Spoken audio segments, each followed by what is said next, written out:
इस वीडियो में हम चैप्टर 14 के जो मोस्ट इम्पोर्टेंट रिपीटेड क्वेश्चन है वो डिस्कस कर रहे हैं। तो इस चैप्टर में से लॉन्ग क्वेश्चन का पार्ट नहीं पिक किया जाता, इसमें शॉर्ट क्वेश्चन ही है और वो शॉर्ट क्वेश्चन हम यहाँ पे बोर्ड पे लिखे जो ज़्यादा बार एग्ज़ाम में आए हुए हैं। तो देखिए कौन कौन से हैं कि साइन एक्स की वैल्यू -3/√2 दी गई है, तो इसमें से आपने x की वैल्यू चूज़ करनी है और x की रेंज बताई गई है।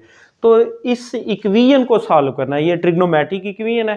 ट्रिग्नोमेट्रिक इक्वेशन की डेफिनेशन ये है कि an equation in which trigonometric identities are involved.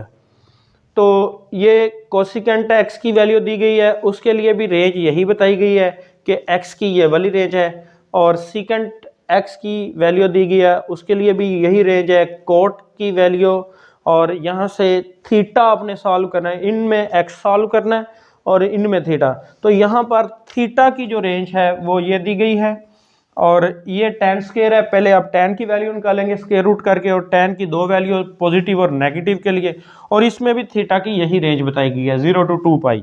और कोसिकेंट स्क्वायर के लिए भी आप पहले साइन की वैल्यू फाइंड करेंगे और फिर उसका स्क्वायर रूट लेंगे, साइन को सॉल्व करेंगे और उसके लिए भी रेंज आप यही यूज़ करेंगे।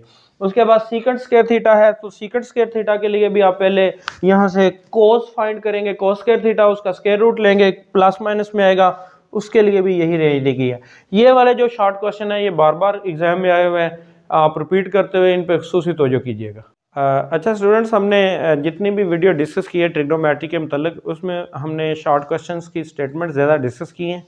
अगर आपको किसी स्टेटमेंट में मसला है सॉल्व करने में, या कोई आपको किसी भी क्वेश्चन लॉन्ग क्वेश्चन में शॉर्ट में कोई प्रॉब्लम है, तो आप नीचे कमेंट्स में लिख के हमें बता सकते हैं, फिर हम उसका सलूशन की वीडियो आपको अगेन सेंड करेंगे।